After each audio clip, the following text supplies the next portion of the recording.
దూరదర్శన్ వార్తల ద్వారా సుపరిచితమైన ప్రముఖ న్యూస్ రీడర్ శాంతి స్వరూప్ కన్నుమూశారు. కొద్ది కాలంగా గుండె సమస్యలతో బాధపడుతున్న ఆయన ఈరోజు హైదరాబాద్ యశోద ఆసుపత్రిలో తుది శ్వాస విడిచారు. ఆయన దూరదర్శన్ వార్తల ద్వారా అందరికీ సుపరిచితమే. 1978లో దూరదర్శన్లో చేరిన ఆయన 2011లో పదవి విరమణ చేశారు.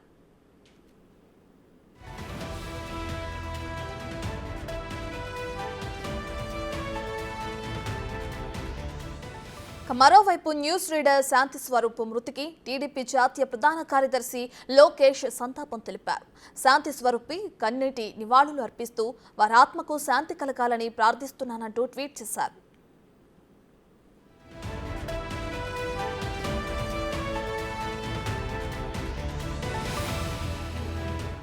శాంతి స్వరూప్ మృతి పట్ల తెలంగాణ ముఖ్యమంత్రి రేవంత్ రెడ్డి స్పందించారు. తెలుగు వారికి సుపరిచితులైన శాంతి స్వరూప్ మృతి చెందడం దిగ్భ్రాంతి కలిగించిందన్నారు. కుటుంబ సభ్యులకు ప్రగాఢ సానుభూతి తెలిపారు.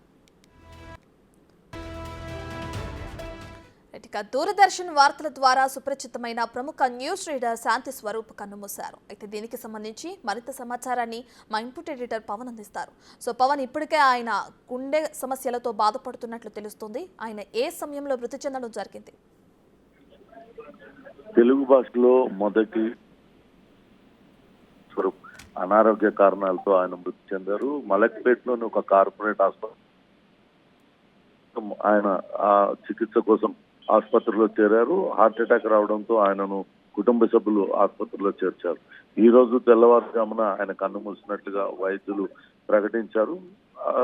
మొదటి తరం టెలివిజన్ యాంకర్ గా శాంతి స్వరూప్ అందరికీ పరిచయస్తులు. 1983 నవంబర్ 14న దూరదర్శన్ ఛానల్లో మొదటిసారిగా వార్తలు ప్రసారమయ్యాయి. ఆ మొదటిసారి వార్తలు చదివింది కూడా శాంతి స్వరూపే. వాస్తవానికి ఆయన 78 నుంచి డిడి దూరదర్శన్ లో పనిచేస్తున్నప్పటికీ ఆయన 2083లో ఆయన మొదటిసారిగా టెలివిజన్ స్క్రీన్ పైన కనిపించారు. అంతకుముందు ఆకాశవాణిలో క్యాజువల్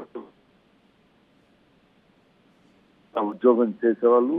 శాంతి స్వరూప్ చాలా మంది ఇప్పుడు ఉన్న ఈ తరం వారికి తెలియకపోయినా గత కొంత సీనియర్లందరికీ కూడా శాంతి స్వరూప్ చాలా పరిచయం. తెలుగు దూరదర్శన్ అంటేనే అందరికీ గుర్తు వచ్చేది శాంతి స్వరూపే. ఆయనతో పాటు ఆయన వార్తలు చదవడమే కాకుండా అట్లా జాబులు జవాబులు ధర్మ సందేహాలు ఇట్లాంటి కార్యక్రమాలన్నీ కూడా శాంతి స్వరూప్ నిర్వహిస్తూ అప్పట్లో ప్రేక్షకుల అభిమానాన్ని చురుగొన్నారు. ఆయన వార్తలు చదివే స్టైల్ ఒక విలక్షణ శైలిలో ఆయన చదివేవాళ్ళు.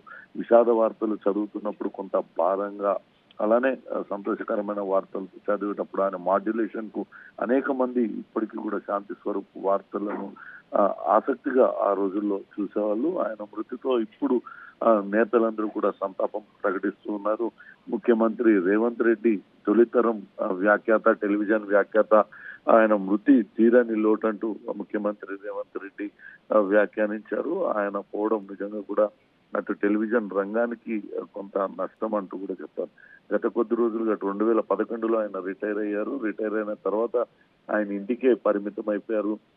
ఆయన ఇద్దరు కుమారులు ఉన్నారు. ఒక ఆయన విదేశాల్లో ఉన్నారు. ఆయన వచ్చిన తర్వాత అంత్యక్రియలు నిర్వహించేందుకు ఏర్పాట్లు చేస్తున్న పరిస్థితి అయితే ఉంది.